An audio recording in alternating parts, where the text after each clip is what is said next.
नमस्कार, मैं हूं अनुराधा प्रसाद। पूरी दुनिया इस सवाल का जवाब तलाशने की कोशिश कर रही है कि अमेरिका के मौजूदा राष्ट्रपति डोनाल्ड ट्रंप आखिर चाहते क्या हैं। अमेरिकी लोगों के जहन में भी ये बात लगातार घूम रही है कि राष्ट्रपति ट्रंप का अगला फैसला क्या होगा और उस फैसले का क्या असर पड़ेगा। ट्रंप प्रशासन के वन बिग ब्यूटीफुल बिल से फायदा होगा या नुकसान। राष्ट्रपति ट्रंप की टैरिफ डिप्लोमेसी से अमेरिका मजबूत होगा या कमजोर। आज अमेरिका ऐसे दौर से गुजर रहा है जिसमें उसकी ग्लोबल लीडर वाली इमेज का ग्राफ लगातार नीचे जा रहा है। दुनिया की संकटों को सुलझाने में अमेरिका की भूमिका नायक नहीं खलनायक की बनती जा रही है। आज मैं अमेरिका की बात इसलिए कर रही हूं क्योंकि 4 जुलाई को हर अमेरिकी अपने लोकतंत्र पर गर्व करता है। इस तारीख को अपनी स्वतंत्रता दिवस के रूप में मनाता है। अमेरिका को आजाद हुए 249 साल हो चुके हैं। अमेरिका ने दुनिया के कई देशों को आधुनिक लोकतंत्र का रास्ता दिखाया, लेकिन मौजूदा समय में अमेरिकी लोकतंत्र पर सवाल उठ रहे हैं। द न्यूयॉर्क टाइम्स के एक कॉलमिस्ट है थॉमस एल फ्रीडमैन। उनकी दलील है कि राष्ट्रपति ट्रंप अमेरिका को अपनी प्राइवेट कंपनी की तरह चला रहे हैं। उनकी मनमानी से वहां के हालात बिगड़ गए हैं। ऐसे में जश्न आजादी मनाते हुए ज्यादातर अमेरिकियों को एक सवाल सबसे ज्यादा परेशान कर रहा होगा कि उनका लोकतंत्र सुरक्षित है या नहीं। सवाल यह भी उठ रहा है कि क्या दुनिया के आधुनिक लोकतंत्र की नींव इतनी कमजोर है जिसे ट्रंप जैसे तुनक मिजाज नेता की राजनीति, महत्वाकांक्षा और कूटनीति हिलाने में सक्षम है। आज मैं आपको बताऊंगी कि आखिर कैसे पड़ी अमेरिका में आधुनिक लोकतंत्र की नींव। दुनिया के ज्यादातर देशों को राजशाही और तानाशाही के खिलाफ अमेरिकी लोकतंत्र के रास्ते आगे बढ़ने में अपना भविष्य ज्यादा चमकदार क्यों दिखा। 2 विश्व युद्ध के बाद अमेरिका किस तरह बना दुनिया का लीडर। अमेरिका के मौजूदा हुक्मरान अपने मुल्क को ग्लोबल लीडर्स से डीलर बनाने पर क्यों तुले हैं। आज ऐसे ही सवालों के जवाब अतीत, वर्तमान और भविष्य के आईने में तलाशने की कोशिश करेंगे अपने स्पेशल शो अमेरिका लीडर या डीलर में।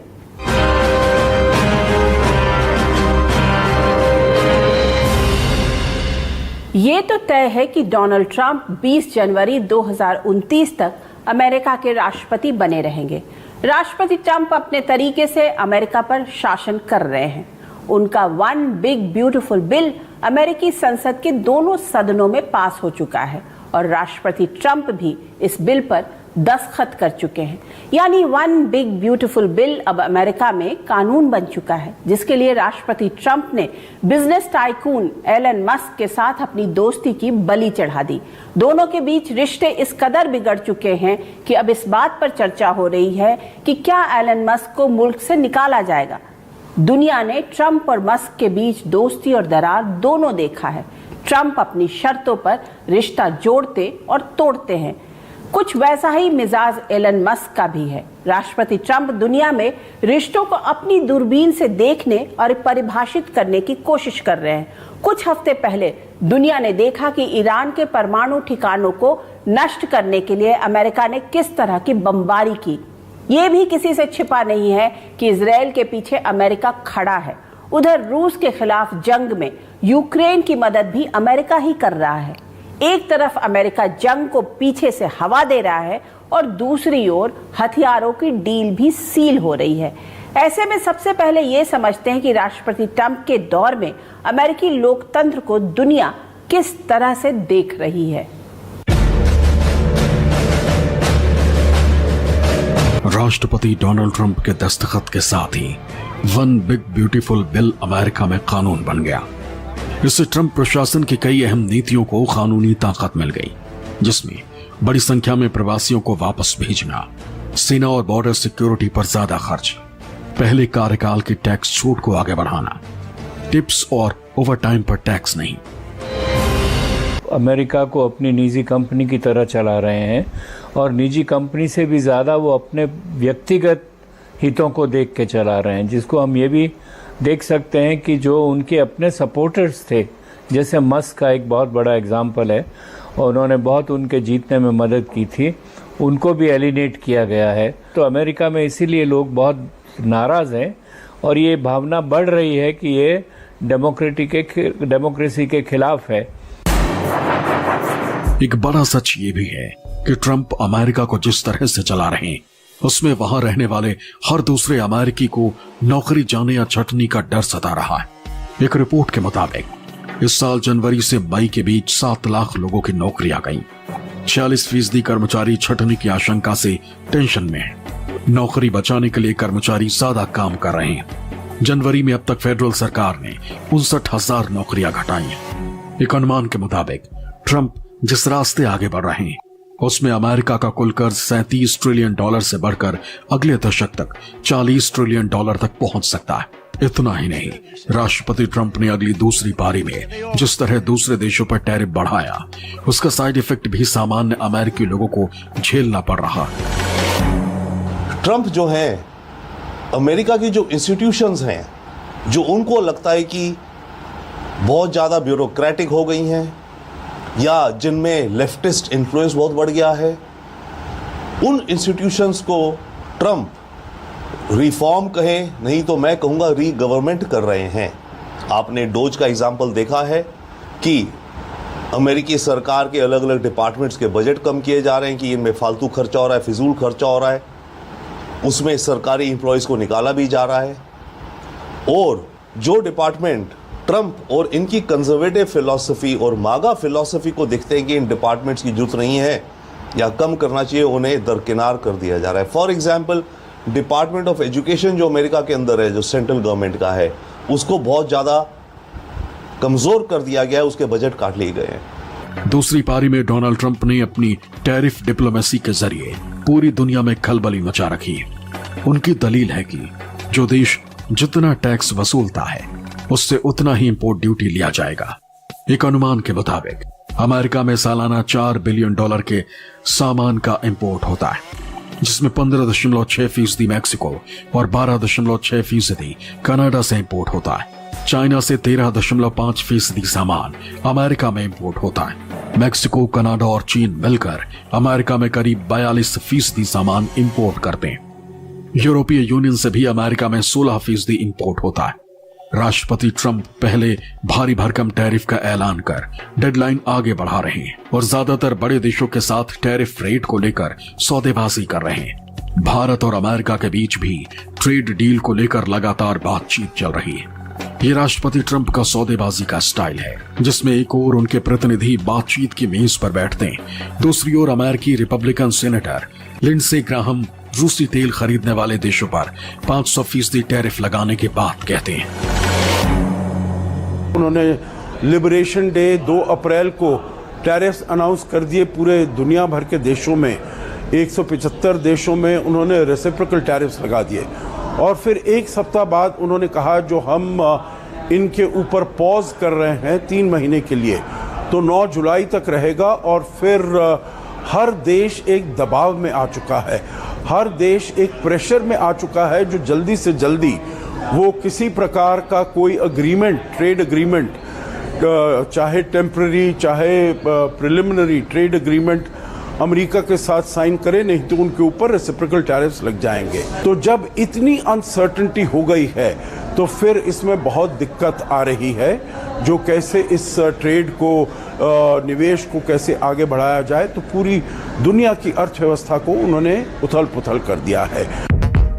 राष्ट्रपति ट्रंप लगातार अमेरिका में सरहद की दीवारों को ऊंचा बनाने में लगे हैं। एक ओर जहां बाहरियों की एंट्री कम करने के रास्ते निकाले जा रहे हैं, वहीं दूसरी ओर अमेरिका में रह रहे अवैध प्रवासियों को पकड़कर आतंकियों की तरह वापस लौटाया जा रहा है। आज की तारीख में अमेरिकी लोकतंत्र पहले की तरह उदार और समावेशी नहीं रहा। आज का अमेरिका दुनिया की हर आपदा में अवसर तलाश रहा है। राष्ट्रपति ट्रंप दुनिया के ज्यादातर झगड़ों में खुद को दारोगा की तरह पेश करने की कोशिश करते दिखते हैं। आज का अमेरिका कूटनीतिक रिश्तों को नए तरीके से परिभाषित कर रहा है। ट्रेड से लेकर हथियारों के डील के लिए स्क्रिप्ट तैयार की जा रही है। डोनाल्ड ट्रंप जब से दूसरी बार राष्ट्रपति बने हैं 3 कारणों से बहुत ज्यादा चर्चा में है। पहला, टैरिफ और डील, दूसरा, अपने फैसलों पर यू टर्न लेना, और तीसरा, दूसरे मुल्कों के बीच टेंशन और युद्ध की स्थिति में सीज फायर कराने का दावा।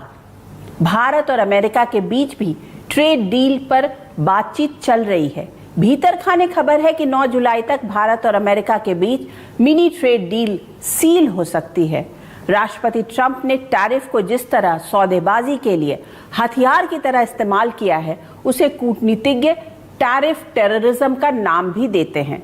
अमेरिका के लोग भी ट्रंप की नीतियों से परेशान हैं, लेकिन एक बड़ा सच ये भी है कि अगले 3.5 साल तक अमेरिका के राष्ट्रपति की कुर्सी पर डोनाल्ड ट्रंप ही रहेंगे। वैसे तो अमेरिकी संविधान में राष्ट्रपति को हटाने के लिए महाभियोग की व्यवस्था है, पर इतिहास गवाह है कि अब तक किसी भी अमेरिकी राष्ट्रपति को महाभियोग के जरिए नहीं हटाया जा सका है।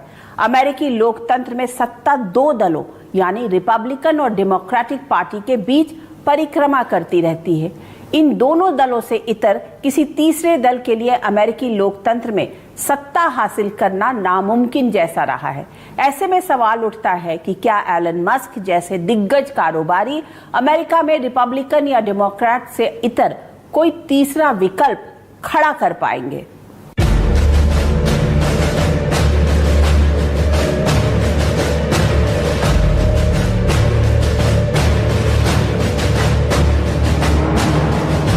अमेरिका जब अपना 249वां स्वतंत्रता दिवस मना रहा था, ठीक उसी दिन बिजनेस टाइकून एलन मस्क ने अपने एक्स अकाउंट पर लोगों के सामने एक सवाल छोड़ा। It's time to launch the American party. मतलब एलन मस्क ने अमेरिकी स्वतंत्रता दिवस के मौके पर नई पार्टी बनाने के विचार को हवा दे दी। दरअसल मस्क द्वारा नई पार्टी बनाने की सोच के पीछे राष्ट्रपति ट्रंप के नए कानून वन बिग ब्यूटीफुल बिल को माना जा रहा है। मस्क पहले ही इस बिल की खुलकर आलोचना कर चुके। इसी से दोनों की दोस्ती टूटी। बात इस हद तक बिगड़ी कि राष्ट्रपति ट्रंप ने मस्क की कंपनी को मिलने वाली सब्सिडी खत्म करने और उनकी इमिग्रेशन स्थिति की जांच की धमकी तक दे दी। ऐसे में सवाल उठता है कि क्या ट्रंप और मस्क की लड़ाई के बीच अमेरिका में रिपब्लिकन और डेमोक्रेट से इतर किसी तीसरे राजनीतिक विकल्प के लिए संभावना है? पहले भी थोड़ा बहुत प्रयास किया गया है जो एक तीसरे दल को उठाया जाए, खड़ा किया जाए, परंतु उसमें सफलता नहीं मिल पाई है। तो मैं ये समझता हूँ जो इलॉन मस्क, जो पहले उनके बड़े अच्छे मित्र थे राष्ट्रपति डोनाल्ड ट्रंप के, अब दोनों में मनमुटाव हो गया है, तो इसीलिए इलॉन मस्क ये थ्रेटन कर रहे हैं, ये धमकी दे रहे हैं जो वो ये एक तीसरा गुट इस्टेब्लिश कर लेंगे।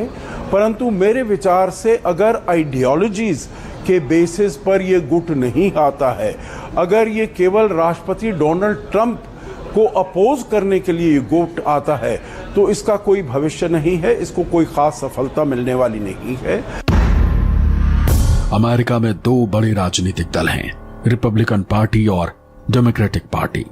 करीब 250 साल से सत्ता इन्हीं दोनों पार्टियों के बीच आती जाती रही है। अमेरिकी संविधान दूसरी पार्टियों को भी इजाजत देता है। इन दोनों पार्टियों से इतर वहां Libertarian Party, Green Party, Constitution Party, Alliance Party जैसी पार्टियां भी हैं। लेकिन रिपब्लिकन और डेमोक्रेटिक पार्टी की जगह कोई दूसरी पार्टी नहीं ले पाई। इसके लिए कुछ हद तक अमेरिका का राजनीतिक ताना बाना भी जिम्मेदार है। तीसरे पक्ष को बैलेट में जगह पाने के लिए कड़े नियम और प्रक्रिया से गुजरना पड़ता है। वोटर अपना वोट बर्बाद करने की जगह दोनों बड़ी पार्टियों में से ही किसी एक का चुनाव करना पसंद करते हैं। अमेरिकी चुनाव में खुलकर डॉलर चलता है। ऐसे में बड़ी पार्टियों के लिए चुनाव में फंड जुटाना आसान होता है, लेकिन नए दलों के लिए बहुत मुश्किल। एलन मस्क के लिए फंड जुटाना तो मुश्किल नहीं होगा, लेकिन अमेरिकी राजनीतिक ताने बाने में रिपब्लिकन और डेमोक्रेट का विकल्प बनना आसान नहीं होगा। एलन मस्क अपनी पार्टी अवश्य बना सकते हैं, पर क्या वो इतना बड़ा पूरे विश्व में अपनी पार्टी के मेंबर्स का नेटवर्क खड़ा कर सकते हैं? क्या एक गिव एंड टेक चलता है? मैं जब वहाँ पोस्टेड था तो देखता था हर लोकल इलेक्शन में टाउन हाउस मीटिंग्स होती हैं, जनता कहती है हमें ये चाहिए, और जो भी कैंडिडेट होता है, जो भी उम्मीदवार होता है, चाहे दोनों दलों में से किसी का हो, वो उनको सेटिस्फाई करने का प्रयत्न करता है। तो मैं समझता हूँ कि एलन मस्क में बहुत एक इकोनॉमिकली सक्सेसफुल व्यक्ति हैं, उनका ईगो बहुत बड़ा है, पर अगर वो पॉलिटिकल पार्टी बनाएंगे तो ये ईगो पूरी तरह से पंक्चर हो जाएगा। जनवरी 2025 तक अमेरिका में 55 ऐसी पार्टियां हैं जो एक साथ कई राज्यों में बैलेट पर अपना नाम दर्ज करवा चुकी हैं। अमेरिका में राष्ट्रीय स्तर पर किसी पार्टी को बैलेट पर अपना नाम दर्ज करवाने के लिए कम से कम 10 राज्यों में मौजूदगी दर्ज करानी होती है।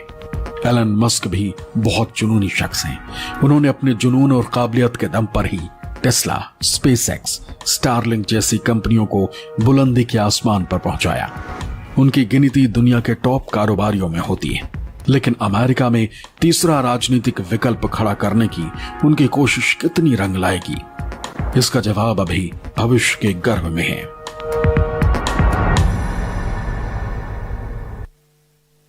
अमेरिका पर बारीक नजर रखने वाले कूटनीति के जानकारों की दलील है कि डोनाल्ड ट्रंप और उपराष्ट्रपति जेडी वैंस जैसे नेताओं की अगुवाई में अमेरिका में एक नए तरह का राष्ट्रवाद उभरा है, जिसमें अमेरिका को ग्लोबल लीडर बनाए रखने की सोच नहीं है।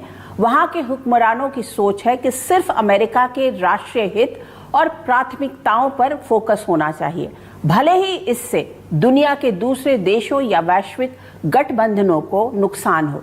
पूरी दुनिया में उदार लोकतंत्र का चैंपियन माना जाने वाला अमेरिका आखिर कहां से कहां पहुंच गया। ऐसे में अमेरिका में आधुनिक लोकतंत्र की स्थापना से लेकर उसके विकास और बदलावों की धारा को समझना भी जरूरी है। अमेरिका के मूल निवासियों ने लंबी लड़ाई के बाद आजादी हासिल की। तब अमेरिकियों का नारा था, प्रतिनिधित्व नहीं तो कर नहीं। 4 जुलाई 1776 को एक स्वतंत्र राष्ट्र का जन्म हुआ, जिसे नाम दिया गया संयुक्त राज्य अमेरिका।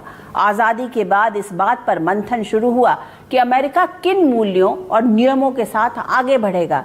इसलिए एक ऐसा संविधान तैयार किया गया जिसकी प्रस्तावना में कहा गया कि संविधान को संयुक्त राज्य अमेरिका के लोगों ने तैयार किया है।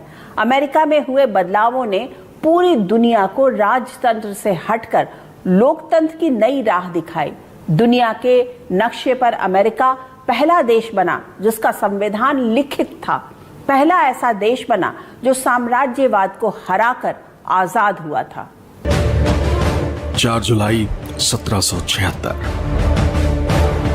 ब्रिटिश उपनिवेशवाद से आजादी के बाद अमेरिका के सामने चुनौती थी संविधान बनाने की। ऐसा संविधान जिसमें हर नागरिक अपनी भागीदारी समझे, एक ऐसी साझी व्यवस्था जिसमें राज्यों के भी अधिकार सुरक्षित रहें और एक ऐसी केंद्रीय सत्ता भी रहे जो अमेरिका को बाहरी हमलों से बचा सके।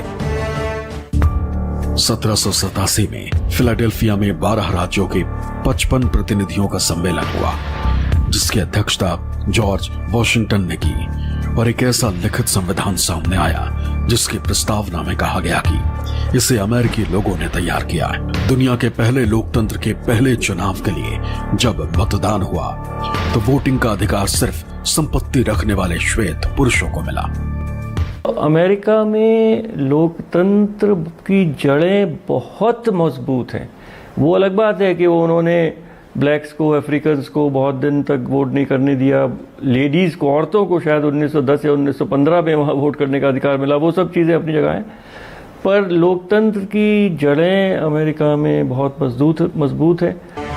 अमेरिकी संविधान निर्माताओं ने अपने राष्ट्रपति को शक्तिमान तो बनाया, पर उसकी निरंकुशता पर अंकुश लगाने का इंतजाम भी किया। संविधान में सेपरेशन ऑफ पावर यानी शक्तियों के बंटवारे और चेक्स एंड बैलेंस यानी नियंत्रण और संतुलन को आजमाया। शक्तियों को राष्ट्रपति, संसद और न्यायपालिका में बांट दिया गया। राष्ट्रपति बगैर सेनेट की मंजूरी के कुछ भी नहीं कर सकते और कांग्रेस यानी संसद के बनाए कानून को न्यायपालिका खारिज कर सकती है। ऐसे में अमेरिका को चलाने वालों में अहम भूमिका निभाने वाले तीनों अंग एक दूसरे पर नियंत्रण रखते हैं। अमेरिका ने शासन का जो रास्ता चुना, उसने दुनिया को शासन प्रणाली की नई राह दिखा दी। अमेरिकी क्रांति ने तब के शक्तिशाली इंग्लैंड की चूल्हे हिला दी। इंग्लैंड के हाउस ऑफ कॉमन्स में राजा के अधिकारों को सीमित करने का प्रस्ताव पारित करना पड़ा। इंग्लैंड को अपने नजरिए और शासन प्रणाली में बदलाव करने के लिए मजबूर होना पड़ा। स्वतंत्रता, समानता और बंधुत्व के नारे के साथ फ्रांस में भी लोगों ने आवाज बुलंद की और निरंकुश राजशाही का खात्मा किया। यूरोप के दूसरे देशों से भी सामंती व्यवस्था की जड़ें उखड़ने लगी तो लोकप्रिय संप्रभुता के विचार ने आकार लेना शुरू किया। अमेरिका से निकली लोकतंत्र की राह फ्रांस की क्रांति से गुजरते हुए व्यक्ति की अहमियत और गरिमा पर आ गई। इसमें व्यक्ति के अधिकार अहम हो गए। 19वीं सदी में लोकतंत्र के लिए होने वाले संघर्ष में राजनीतिक समानता, आजादी और न्याय की बात जोर शोर से उठने लगी। अमेरिका ने हमेशा अलग राह पकड़ने में अपनी भलाई समझी। प्रथम विश्व युद्ध के दौरान दुनिया के ज्यादातर देशों की अर्थव्यवस्था वॉर सेंट्रिक थी। जहां यूरोपीय ताकतें युद्ध के लिए हथियार बनाने और गोला बारूद जमा करने में अपनी पूरी ताकत झोंके हुई थी, वहीं अमेरिका ने हथियार बनाने की जगह खाने पीने की चीजों के उत्पादन पर फोकस किया। अनाज के बदले दूसरे देशों से सोना जमा करना शुरू किया। अमेरिका की इस रणनीति ने उसे आर्थिक तौर पर बहुत मजबूत बना दिया। न्यूयॉर्क में खड़ी स्टैच्यू ऑफ लिबर्टी दुनिया भर के कॉलोनीज को पहले से ही स्वतंत्रता और समानता के लिए संघर्ष की प्रेरणा दे रही थी। आर्थिक रूप से संपन्न अमेरिका तेजी से अंतर्राष्ट्रीय मसलों को सुलझाने में मध्यस्थता भी करने लगा। प्रथम विश्व युद्ध के बाद लीग ऑफ नेशंस और दूसरे विश्व युद्ध के बाद यूनाइटेड नेशंस जैसी संस्थाओं के गठन में भी अमेरिका ने अहम किरदार निभाया, जिसके बाद एशिया के भारत, पाकिस्तान, श्रीलंका, मलेशिया, म्यांमार जैसे मुल्कों को औपनिवेशिक गुलामी से आजादी का रास्ता साफ हुआ। अमेरिका और यूएसएसआर के होड़ के बीच दुनिया ने लोकतंत्र और साम्यवाद के नाम पर शीत युद्ध भी देखा। अमेरिका ने अपने फायदे के लिए दुनिया के दूसरों हिस्सों में ना तो तानाशाह खड़े करने में देर लगाया और ना ही उन्हें मिट्टी में मिलाने में। प्रथम विश्व युद्ध ने पूरी दुनिया को तबाही की कगार पर पहुंचा दिया, लेकिन अमेरिका जंग में शामिल मुल्कों को हथियार से लेकर राशन सप्लाई में अहम भूमिका निभाता रहा। अमेरिका दुनिया का इकलौता ऐसा देश था जिसने विश्व युद्ध में भी मुनाफा कमाया। यूरोप में फैक्ट्रियों के शटर गिरे और अमेरिकी जमीन पर बड़ी बड़ी फैक्ट्रियां खड़ी होने लगी। अमेरिका की ताकत में गजब की बढ़ोतरी हुई। ऐसे में अमेरिका की समझ में युद्ध का फायदा संभवतः पहली बार आया। दूसरे विश्व युद्ध की आहट को भांपते हुए अमेरिका ने हथियारों की बड़ी मंडी भी सजा दी। हथियार बेचकर अमेरिका ने मोटी कमाई की और एक तरह से दुनिया का चौधरी बन गया। उस दौर में दुनिया में दो विचारधाराएं तेजी से फैल रही थीं। पहली लोकतांत्रिक पूंजीवाद, जिसकी अगुवाई अमेरिका कर रहा था। दूसरी साम्यवाद, जिसकी अगुवाई सोवियत संघ कर रहा था। तेजी से बदलती विश्व व्यवस्था में अपना प्रभाव बढ़ाने के लिए विचारधारा का लबादा ओढ़े अमेरिका और सोवियत रूस दांव पेच चल रहे थे, जो आगे चलकर कोल्ड वॉर में तब्दील हो गया। सेकेंड वर्ल्ड वॉर के बाद में अमेरिका ने अपने स्वार्थ देखे और डेमोक्रेसी के नाम पे या रूस और चीन का जो कम्युनिज्म था उसको फाइट करने के नाम पे उन्होंने सिर्फ डेमोक्रेसी को ही सपोर्ट नहीं किया, उन्होंने मिलिट्री रिजीम्स को भी सपोर्ट किया बहुत सारे। तो जो डेमोक्रेटिक वैल्यूज थी, तो अपने देश में तो उन्होंने डेमोक्रेसी की व्यवस्था रखी, लेकिन विश्व में जहाँ जहाँ उनको फायदा हुआ वैसी व्यवस्था के लिए उसको समर्थन देना शुरू किया, एक्सेप्ट कम्युनिज्म के खिलाफ ये उनको था। और बहुत सारी स्टडीज भी हुई है, वो सीधा मानती हैं कि कम्युनिज्म के खिलाफ जो अमेरिका की फाइट थी वो आइडियोलॉजिकल होने की बजाय पावर ओरिएंटेड ज्यादा थी। अमेरिका और यूएसएसआर के बीच वर्चस्व की लड़ाई में पिस रहे थे छोटे छोटे देश। दुनिया में तेल की बढ़ती मांग को देखते हुए अमेरिका ने अरब वर्ल्ड में तेल के कुओं पर अप्रत्यक्ष रूप से कब्जे का प्लान बनाया। ऐसे में अरब देशों की सुरक्षा की गारंटी और डॉलर में तेल कारोबार करने के लिए तैयार कर लिया। इससे अमेरिका बहुत ही तेजी से आर्थिक तरक्की की सबसे ऊंची सीढ़ी पर पहुंच गया। अमेरिका ने अपने वर्चस्व में बढ़ोतरी के लिए सैन्य समझौते किए और दुनिया भर में मिलिट्री बेस बनाए। आज की तारीख में दुनिया भर में अमेरिका के 800 से ज्यादा मिलिट्री बेस हैं। कभी अमेरिका ने अफगानिस्तान में रूस की सेना को रोकने के लिए अलकायदा को हथियार और डॉलर थमाए, तालिबान को खड़ा किया। उसी अलकायदा ने जब अमेरिका में वर्ल्ड सेंटर पर हमला किया तो आतंकवाद के खिलाफ जंग के नाम पर हथियारों की मंडी सजाई। ये अमेरिका ही है जो 20 साल अफगानिस्तान में जंग लड़ने के बाद धीरे से वहां से निकल जाता है और तालिबान का दोबारा कब्जा हो जाता है। ये अमेरिका ही है जिसने सामूहिक विनाश के हथियार विकसित करने का आरोप जड़ते हुए इराक पर हमला किया। इराक के सैन्य तानाशाह सद्दाम हुसैन का नामो निशान मिटा दिया गया, लेकिन इराक में सामूहिक विनाश के हथियार नहीं मिले। इराक युद्ध के दौरान अरब वर्ल्ड में असुरक्षा का एक अजीब सा माहौल बना, जिसमें मुल्कों ने अपनी सहूलियत के हिसाब से पाला चना और हथियारों की डील की। इसमें भी अमेरिका की हथियार बनाने वाली कंपनियों की 5 उंगलियां घी में रहीं। पिछले 3 साल 4 महीने से रूस यूक्रेन के बीच जारी जंग के बीच यूरोपीय देशों में असुरक्षा का माहौल है, जिसने अत्याधुनिक हथियारों को जमा करने की रेस को तेज किया है। ये राष्ट्रपति ट्रंप के दौर का अमेरिका है, जो एक और लोकतंत्र की बात करता है, आतंकवाद के खिलाफ लड़ने की बात करता है। दूसरी ओर आतंकियों को पालने पोसने वाले पाकिस्तान के साथ अंतर्राष्ट्रीय मंचों पर खड़ा दिखता है। दो देशों के बीच टेंशन की धधकती आग में पर्दे के पीछे से घी डालने का काम करता है। तो जैसे उन्होंने अब ईरान के ऊपर अगर हमला किया, तो उन्हें कोई भी अगर किसी और देश के ऊपर हमला करते हैं तो कांग्रेस के पास ज़रूर जाना चाहिए, यूनाइटेड नेशंस के पास जाना चाहिए, वहाँ पर उनकी अनुमति लेनी चाहिए। परंतु उन्होंने ऐसा कुछ नहीं किया, ना अपना डोमेस्टिकली ना इंटरनेशनली उन्होंने इसके बारे में कुछ सोचा। तो उनमें अपना आप, और चाहे वो कॉन्फ्लिक्ट ऑफ इंटरेस्ट हो, तो उसमें भी जैसे उनकी अपनी कंपनी है जिनको फ़ायदा हो रहा है, तो वो ऐसे ही कुछ डिसीजंस ले रहे हैं।